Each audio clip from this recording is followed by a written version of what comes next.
Hello வணக்கம். இது உங்கள் சிவி ஜோன். ஸோ எல்லாரும் எப்படி இருக்கீங்க? இப்போ பார்த்தீங்கன்னா லைவில் வந்துட்டு திவ்யாவோட ஆட்டம் தான் வெறியாட்டமாக இருக்குது. அதாவது நல்ல விதமாக இருக்குன்னு நினச்சேன். ஆனால் திமிரு பார்த்தீங்கன்னா எப்பா ஹெட் வெயிட் பார்த்தீங்கன்னா அதிகமாக எல்லாமே தூக்கலாக இருக்குது. ஆனால் வந்துட்டு நல்ல ஒரு சான்ஸை மிஸ் பண்ணுறாங்களோட ஒரு வருத்தமும் கூடவே இருக்குது. ஏன் அப்படின்னா திவ்யா வந்து நல்ல ஒரு திறமையான ஒரு போட்டியாளராக வந்து கேப்டன்ஷிப்பை வின் பண்ணி சூப்பராக வந்து திங்க் பண்ணி நல்லா பேசினாங்க. ஒரு டிக்னிட்டி இருக்கணும், டெக்கோரம் இருக்கணும், டிசிப்ளின் இருக்கணும், அழகாக சொன்னாங்க. அதை ஃபாலோ பண்ணவும் வச்சாங்க. ரொம்ப அழகாக இருந்துச்சு. அடுத்த நாள் பார்த்தீங்கன்னா அதை அவங்களே மிஸ்பீக் பண்ண ஆரம்பிச்சிட்டாங்க. அவங்களே அதை மறந்துட்டாங்க. டிக்னிட்டி இல்லை, டெக்கோரம் இல்லை, எதுவுமே இல்லை, டிசிப்ளின் இல்லை. என்னென்னா இன்றைக்கி வந்துட்டு பிக் பாஸ் வந்து கூப்பிட்டு மீட்டிங் போடுங்க அப்படின்னு சொன்னதுக்கப்புறமா திவ்யா வந்து மீட்டிங் அரேஞ்ச் பண்ணுறாங்க. அங்கே இருக்கிற ஊழியர்ஸ் அந்த மேனேஜர்ஸ்லாம் வந்துட்டு அவங்களோட தரப்பு விஷயத்தை சொல்கிறாங்க. அதை கேட்க மாட்றாங்க. அதுலேயும் கேட்குறதுல பார்ஷியாலிட்டி என்னென்னா கனி வந்து சொன்னால் கேட்குறாங்க. எஃப்ஜே பாதிலே எழுந்திரிச்சு வெளியே போகிறாரு. அவரை வந்துட்டு பெருசாக வந்து கண்டிக்க மாட்டாங்க. இது டிசிப்ளினா? கெமி வந்து எதிர்த்து சொல்கிறாங்க. உட்காந்துக்கிட்டாங்க.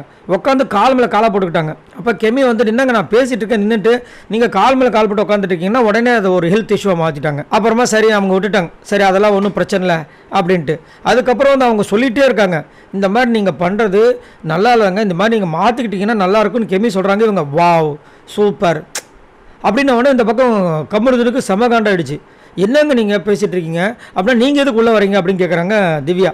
அப்போ கமருது வந்து இது எங்கள் சக ஊழியருங்க, நாங்கள் கண்டிப்பாக கேட்போம். கமருதன் எவ்வளோ பெரிய அப்பாட்டப்போ உங்களுக்கே தெரியும். அவர் என்ன மாதிரி சண்டை போடுவார், சண்டை போட ஆரம்பித்தா என்னென்ன நடக்கணும். அவரே வாயை மூடிக்கிட்டு இந்த 2 வாரமாக என்னென்னமோ புதுசாக நம்மளுக்கு சர்ப்ரைஸை கொடுத்துட்ருக்காரு. அவரையே சீண்டி விட்ருவாங்க போல இருக்குது இந்த திவ்யா.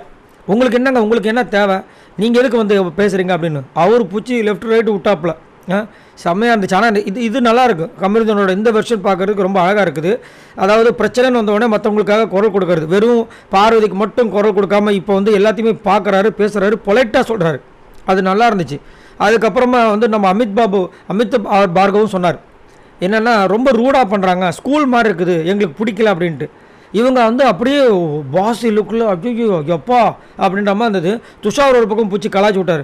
எங்கே நாங்கள் சொல்ல வந்தால் தான் கேட்கவும் மாட்டீங்களா அப்படின்ட்டு. அதுலேயும் பார்த்தீங்கன்னா ஒரு சூப்பரான ஒரு விஷயத்த சொன்னார். எங்களை குறை சொல்லி எவ்வளோ நாள் நீங்கள் ஓட்டுவீங்கன்னார். செம்ம நெத்தியடி பதிலாக இருந்துச்சு.